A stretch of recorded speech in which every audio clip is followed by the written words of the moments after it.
தேவன் அன்பாகவே இருக்கிறார். அந்த அன்புள்ள இயேசு கிறிஸ்துவின் நாமத்தினால கூடியிருக்கிற யாவருக்கும் அன்பின் வாழ்த்துதலை தெரிவித்துக் கொள்கிறேன். தேவன் தாமே உங்கள் யாவரையும் ஆசீர்வதிப்பாராக. நம்ம எல்லாரும் ஒரு நிமிடம் தலைகளை தாழ்த்தி தேவனுக்கு நேராக ஜெபிப்போமாக. அல்லேலூயா. மை துதிக்கிறோம்.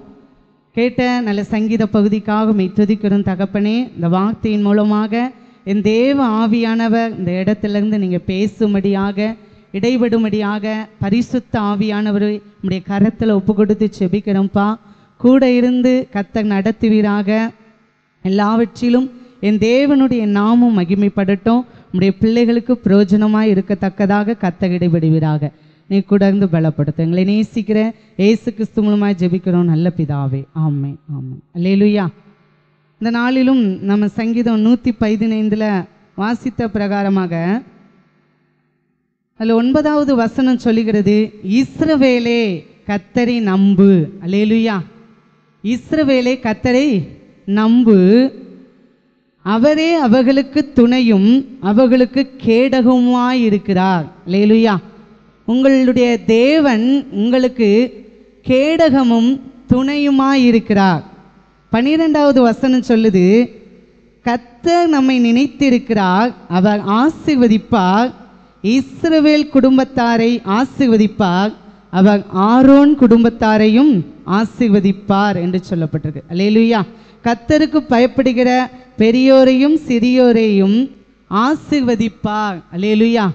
இந்த நாளிலும் தேவன் உங்களை ஆசீர்வதிக்கிறவராய் இருக்கிறார். தேவனாகிய கர்த்தர் உங்கள் பட்சத்தில் எப்பொழுதும் உங்களை நினைத்து கொண்டிருக்கிற தேவனாய் இருக்கிறார். அங்கே பார்க்குறோம், கர்த்தர் நம்மை நினைத்திருக்கிறார். அல்லேலூயா. நீங்கள் நினைக்கலாம், என்ன யார் நினைப்பா அப்படின்னு நினைப்பீங்க. ஆனால் ஆண்டவர் சொல்கிறாரு, உன் நினைவாய் கர்த்தர் இருக்கிறார். நான் சிறுமையும் எளிமையுமானவன், கர்த்தரோ என்மேல் நினைவாய் இருக்கிறார். அல்லேலூயா. பக்கத்தில் கை கொடுத்து சொல்லுங்க, கர்த்தர் உங்கள் நினைவாய் இருக்கிறார் என்று. உண்மையாக சொல்லுங்க, கர்த்தர் உங்கள் நினைவாய் இருக்கிறார். உங்களை நினைத்து கொண்டிருக்கிற தேவன் ஒருவர் இருக்கிறார். இந்த உலகத்தில் உங்களை யார் நினைச்சாங்களோ நினைக்கலையோ தெரியாது. அவங்க நினைச்சாங்களோ நினைக்கலையோ, அவங்க நினைச்சும் ஒன்றும் ஆக போவதில்லை. ஆனால் தேவன் சொல்லுகிறார், நான் உன் நினைவாய் இருக்கிறேன். அல்லேலூயா. உங்கள் நினைவாய் எப்பொழுதும் இருக்கிற தேவன் உங்கள் பட்சத்தில் இருக்கிறாரு, உங்கள் கூடவே இருக்கிறாரு. உங்களுக்கு வேண்டிய எல்லா விதமான நன்மைகளையும் பிரதிபலிக்கிற ஆண்டவராய் இருக்கிறார். உங்களுக்கு நன்மை செய்து உங்களை ஆசீர்வதிக்கிற நல்ல தேவனாக இருக்கிறார். நம் வேதத்தை ஒரு சம்பவத்தை எடுத்து வாசிக்கிறேன், கேளுங்க. என்னாகமோ 24வது அதிகாரம் 1வது வசனத்தை வாசிக்கிறேன். இஸ்ரவேலை ஆசீர்வதிப்பதே கர்த்தருக்கு பிரியம் என்று பிழையாம் கண்டபோது அவன் முந்தி செய்து வந்தது போல நிமித்தம் பார்க்க போகாமல் வனாந்தரத்துக்கு நேராக தன் முகத்தை திருப்பி. அல்லேலூயா. அதாவது இந்த சம்பவம் உங்களுக்கு நன்றாக தெரிந்திருக்கும். அதாவது பாலாக் என்ற ஒரு மனுஷன் பிழையாம இஸ்ரவேலை சபிக்கும்படியாக அனுப்புகிறான். ஆனால் பிழையாமல இஸ்ரவேல் ஜனங்களை, அதாவது தேவனுடைய ஜனத்தை சபிக்க முடியவே இல்லை. ஏனென்றால் தேவனுடைய மனதில் இருக்கிறது தான் பிழையாமல என்ன செய்ய முடியும், சொல்ல முடியும். அதை அன்றி ஒன்றும் அவனால் சொல்ல முடியாது. தேவனுடைய மனதில் என்ன இருக்குன்னா, இஸ்ரவேலை ஆசீர்வதிப்பதே கர்த்தருக்கு பிரியம். அல்லேலூயா. இந்த நாளிலும் கர்த்தர் உங்களை பார்த்து சொல்ற வார்த்தை என்னன்னா, இஸ்ரவேலே உன்னை ஆசீர்வதிப்பதே எனக்கு பிரியமா இருக்கிறது என்று சொல்லுகிறார். அல்லேலூயா. ஆகையால் நம்ம மனதில் நன்ற தெரிந்திருக்கணும், என் தேவனுக்கு என்னை ஆசீர்வதிப்பதை அன்றி என்னை சபிப்பது தேவனுக்கு பிரியம் இல்லை. அல்லேலூயா. தேவன் தன்னுடைய சொந்த குமாரனை இந்த பூமியில எதற்காக அனுப்பினார் என்றால், நம்ம எல்லாரும் ஆசீர்வாதத்தோடு, தேவ நன்மையோடு, தேவனுடைய மகிமையாய் சிறந்திருக்கும்படியாகவே தேவன் விரும்பினார். அதற்காகவே தன்னுடைய சொந்த குமாரனை இந்த பூமியில அனுப்பி இருக்கிறார். அல்லேலூயா. அதாவது சொந்த குமாரனையே தந்தவர் மற்ற காரியங்களை அருளாதிருப்பது எப்படி அப்படின்னு சொல்லப்பட்டிருக்கு. அல்லேலூயா.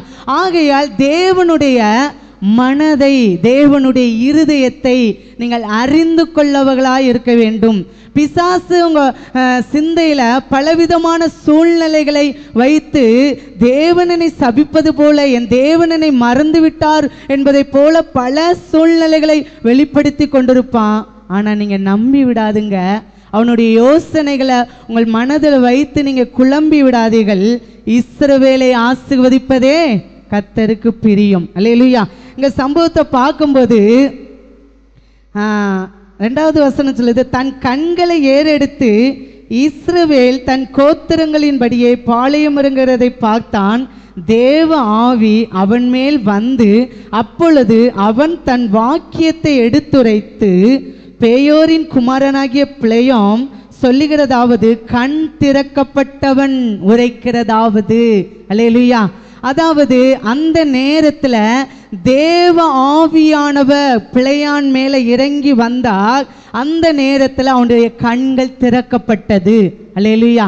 இந்த நாளிலும் நம்முடைய கண்கள் திறக்கப்பட வேண்டும். அல்லேலூயா. அதாவது தேவனுடைய ஆவியினால நம்ம நடத்தப்படும் போது, தேவனுடைய ஆவி நமக்குள்ள வாசமாய் இருக்கும் போது நம்முடைய கண்கள் திறக்கப்படும். அல்லேலூயா. அதாவது எபிரேயர் 1வது அதிகாரம் 1வது வசனத்தை நாம் வாசிப்போமாக. எபிரேயர் 1வது அதிகாரம் 1வது வசனம். பூர்வ காலங்களில் பங்கு பங்காகவும் வகை வகையாகவும் தீர்க்கதரிசிகள் மூலமாய் பிதாக்களுக்கு திருவுளம் பற்றின தேவன் இந்த கடைசி நாட்களில் குமாரன் மூலமாய் நமக்கு திருவுளம் பற்றினார். இதுவரை சர்வத்துக்கும் சுதந்திரவாளியாக நியமித்தார். இவரை கொண்டு உலகங்களையும் உண்டாக்கினார். ஆமென். அல்லேலூயா. அதாவது குமாரனாகிய இயேசு கிறிஸ்துவின் மூலமாய் நம்மளை சர்வத்துக்கும் எப்படி மாற்றி இருக்கிறார் என்றால் சுதந்திரவாளியாய் மாற்றி இருக்கிறார். அல்லேலூயா. இன்னைக்கு குமாரன் மூலமாய் தேவன் நம்மளை ஆசீர்வதித்து இருக்கிறார் என்பது 100க்கு 100 ஒரு உண்மையுள்ள ஒரு காரியமாக இருக்கிறது. அதில் எவ்வளவேனும் சந்தேகம் இல்லை, அதில் எவ்வளவேனும் மாறுபாடு இல்லை. பூர்வ காலங்களில் பங்கு பங்கா வகை வகையாய் பிதாக்களுக்கு தீர்க்கதரிசிகளுக்கு திருவளம் பற்றின தேவன் இந்த கடைசி நாள்ல குமாரன் மூலமாய் இயேசு கிறிஸ்துவின் மூலமாய் உங்களுக்கு சகலத்தையும் வெளிப்படுத்தி இருக்கிற தேவனாய் இருக்கிறார். ஆகையால் இன்னைக்கு இயேசு கிறிஸ்துவின் மூலமாய் உங்கள் கண்கள் திறக்கப்படும் போது, அவரை அறிகிற அந்த அறிவுல நீங்கள் வளரும் போது, பிதாவாகிய தேவன் உங்க மேல எவ்வளவு அன்பாய் இருக்கிறார் என்பதை முற்றிலுமாக நீங்க அறிய முடியும் என்பதுல எந்த விதமான ஒரு சந்தேகமும் இல்லை. ஆகையால் கிறிஸ்து உங்க மேல எப்பொழுதும் பிரியமா இருக்கிறாரு. அது என்ன பிரியம்னா, இஸ்ரவேலை ஆசீர்வதிப்பதே கர்த்தருக்கு பிரியம். அல்லேலூயா. ஆகையால் நான் அடிக்கடி சொல்லுவேன், தேவன் அன்பாகவே இருக்கிறார். இந்த ஒரு விஷயத்துல நீங்க மாற்று கருத்து உண்டாகக்கூடாது. தேவன் அன்பாகவே இருக்கிறாரா? அன்பாகவும் இருக்கிறாரா? அநேக நேரங்கள்ல நம்ம நினைப்போம் தேவன் அன்பாகவும் இருக்கிறார் அப்படின்னு நினைக்கிறோம். இதுல நீங்க குழம்பிட்டீங்கன்னா பிசாசு அடிச்சிடும். அதாவது நாங்க படிக்கும்போது பின்னால இருக்கிற பெஞ்சில் இருக்கிறவன் தலையில அடிச்சுட்டு அப்படியே அமைதியாக இருந்துருவான். அதாவது அவன் நான் திரும்பி பார்க்கும்போது அவன் அமைதியாகுவான். அவன் சொல்லுவான், இவன் தான் உன்னை அடித்தான் அப்படின்ட்டு. அடுத்தவனுக்கு என்ன செஞ்சுக்குவான்? சண்டையாயிரும். அதே போல தான் பிசாசனவன் உங்களை அடிக்கிறான், பிசாசன உங்களை குழப்புகிறான். ஆனால் பிசாசு தேவன் மேலே பழி போட்டுருதான். தேவன் தான் உன்னை அடித்தார், தேவன் தான் உன் மேலே கோபமாக இருக்கிறாரு அப்படின்னு பிசாசு தசையை என்ன செஞ்சுதான்? திருப்பி விட்டுருதான். ஆகையால் நன்றாய் அறிந்திருக்கணும். நீங்க ஒரு காரியத்துல நன்றாய் தெரிந்திருந்தா, என் தேவன் என் மேல் அன்பாய் இருக்கிறார், இந்த காரியத்துல தெளிவா இருந்தீங்கன்னா உங்களுக்கு குழப்பம் வராது. என் தேவன் என்னை ஆசீர்வதிப்பதை அன்றி என்னை ஒருபோதும் என்ன செய்ய மாட்டாரு? சபிக்க மாட்டார். அல்லேலூயா. ஆகையால் இந்த இருதயம் உங்களுக்குள்ள காணப்படும் போது உங்கள் இருதயம் தேவனுக்கேற்ற இருதயமாய், தேவனுக்கு பிரியமான ஒரு மகிமையான இருதயமாய் காணப்பட்டு விடும். ஆகையால் எந்த சூழ்நிலையிலையும் என் தேவன் என்னை நேசிக்கிறாரு, என்னை ஆசீர்வதிப்பதே கர்த்தருக்கு பிரியம். அல்லேலூயா. அடுத்தபடியாக அங்கே சொல்லப்பட்டிருக்கிற வார்த்தைகளை நான் உங்களோடு சொல்லி, அந்த வார்த்தை எவ்வளோ அருமையாக இருக்கிறது, எப்படி தேவன் ஆசீர்வதிக்கிறார் என்பதை மாத்திரம் உங்களோடு சொல்லிட்டு நான் முடிச்சுக்கிறேன். அதாவது அதனுடைய 5வது வசனம் சொல்லுது, யாக்கோபே உன் கூடாரங்களும் இஸ்ரவேலே உன் வாசஸ்தலங்களும் எவ்வளவு அழகானவைகள். அல்லேலூயா.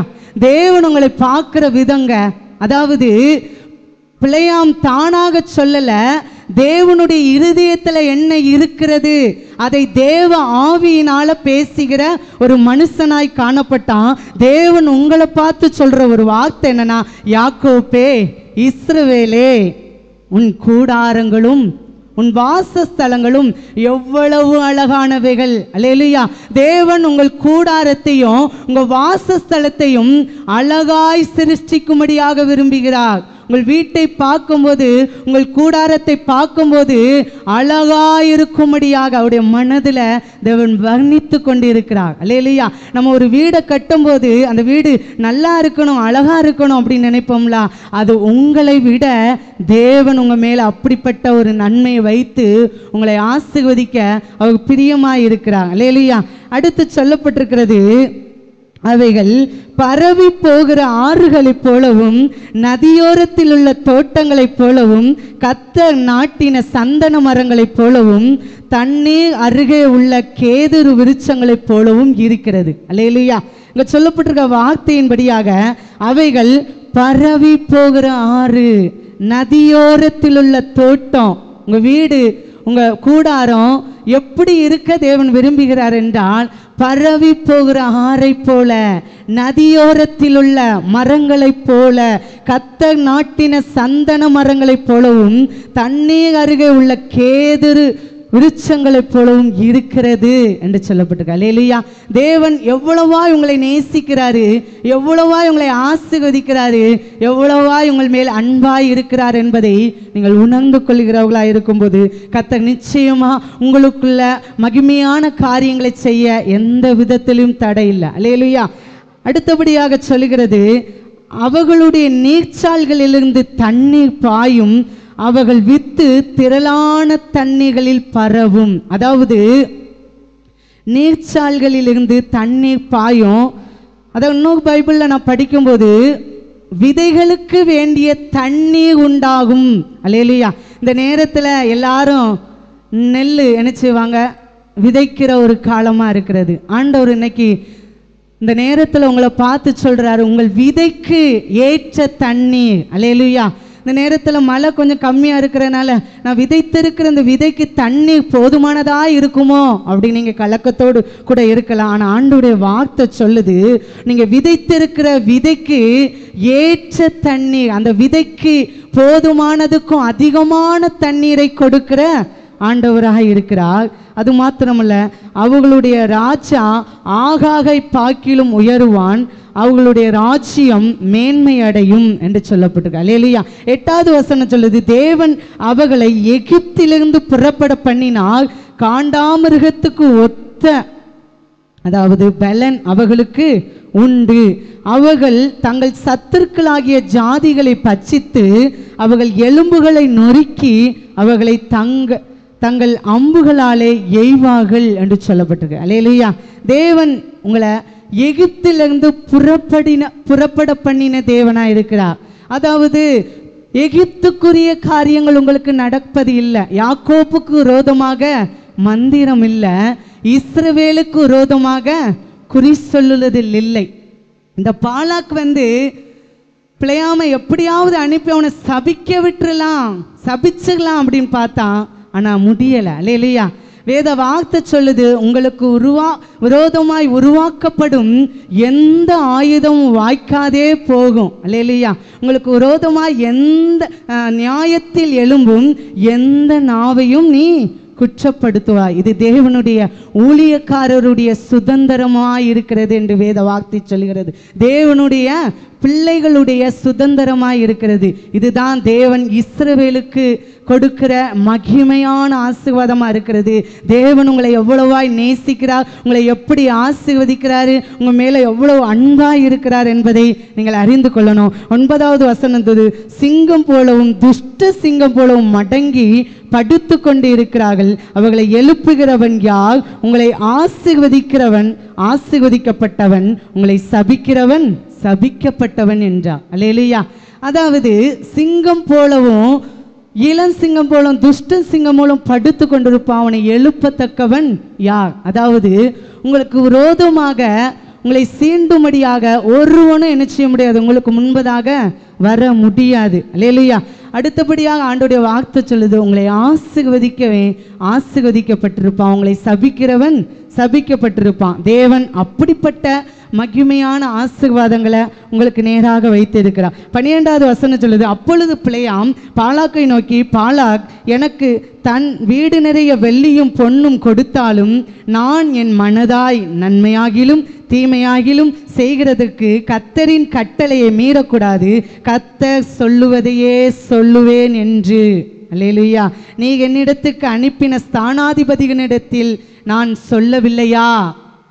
பிலேயாம் சொன்னது அனைத்தும் தேவனுடைய மனதில் இருந்த காரியம், தேவன் சொன்ன காரியம். இந்த நாளிலும் நான் வாசித்த அந்த வசனத்தின்படியாக கர்த்தர் உங்களை ஆசீர்வதிக்க விரும்புகிற நல்ல தேவனா இருக்கிறார்.